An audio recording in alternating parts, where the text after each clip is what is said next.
Hi, my name is Nikita. Welcome to Sanjeev Kapoor Khazana.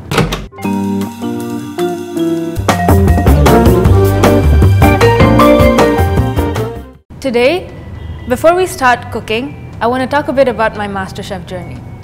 My MasterChef journey was amazing. The experience, the techniques I learned, the dishes I learned from there is exactly what I want to share today. So today, we'll be making Thandai Tuile Cigars. It's basically Thandai biscuits. It's going to consist of a French Tuile biscuit. It's going to be filled with a rose mascarpone cream, and it's going to be dipped in butter roasted almonds. So let's take a look at the ingredients. For the Tuile biscuits, we'll need icing sugar, plain flour or all-purpose flour, crushed fennel powder, coarsely crushed black pepper, melted butter. For the rose mascarpone filling, we'll need mascarpone cream cheese, whipped cream, icing sugar, gulkand, dried rose petals, rose essence. For the butter roasted almonds, we'll need almonds and butter. First, we'll start with the butter roasted almonds. We'll need some almonds and some butter. We'll put some butter in the pan and let it melt. Once the butter is melted, we'll add in some almonds and we'll roast them for about 3 to 4 minutes, just until they're nicely toasted and golden. So while the almonds are getting roasted, let's start with our Tuile biscuits. In a bowl, we'll first add our icing sugar, our plain flour, fennel seeds that we've coarsely crushed, some freshly ground black pepper, melted butter.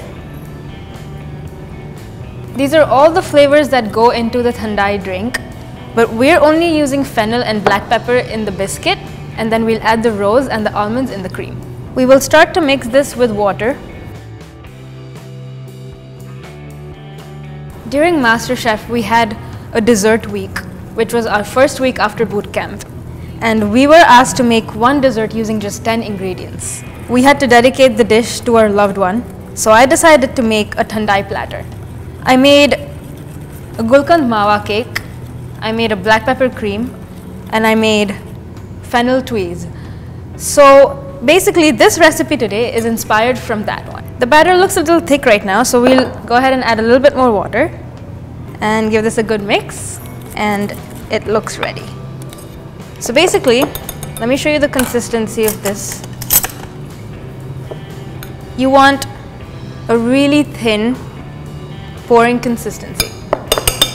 So once this is done, we're going to take a baking tray, and I've lined this baking tray with a silicone mat. And if you don't have a silicone mat, you can use wax paper, butter paper, you can use aluminum foil, greased a little bit with butter. You can even just use a non-stick pan, but a silicone mat works the best. To pour these out, we'll use a 1 tablespoon measuring spoon, just so that we get every biscuit of the same size. Now when you pour the batter, you do want to make sure to leave a lot of distance between 2 biscuits, because these will spread a lot in the oven when they bake. You do not want to make for more than 4 biscuits at a time, and I'll tell you why in a bit. The oven's preheated to 200 degrees Celsius, and now it's time to bake them for about 5 to 6 minutes. Now you may need to bake them a minute less or more, depends on your oven. These will be ready when the edges turn golden brown. While the biscuits are baking, let's crush our almonds. The almonds are nice and cool now.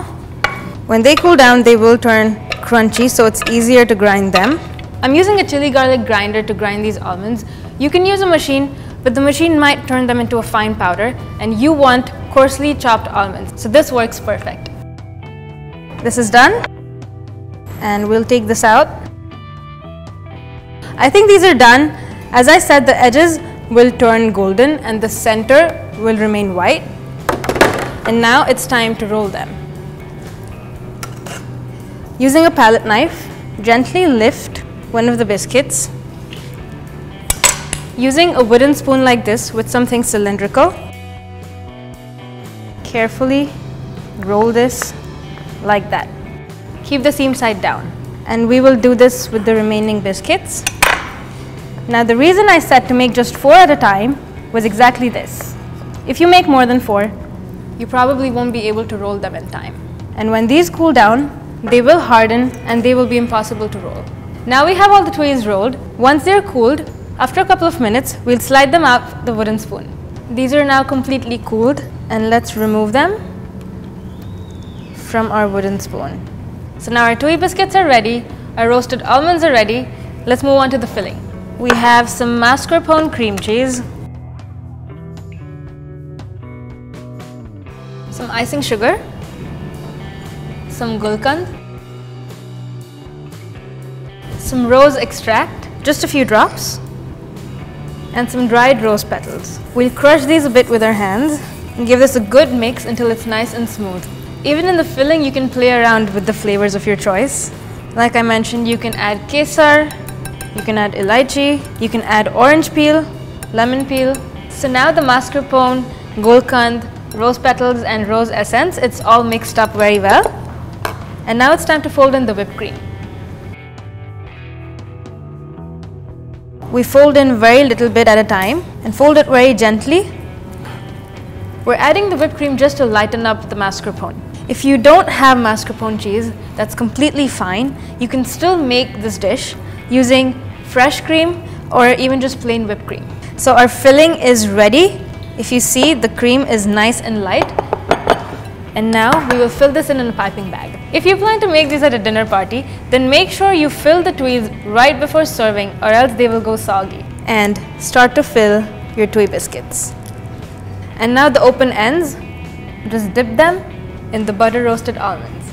Our Thandai cigars are filled and ready. Let's plate them.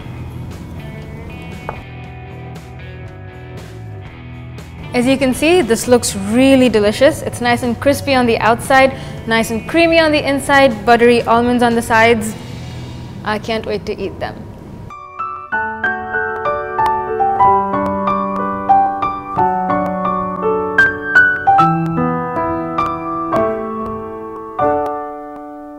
Hey guys, this is Nikita. Subscribe to Sanjeev Kapoor Khazana to watch some MasterChef inspired recipes.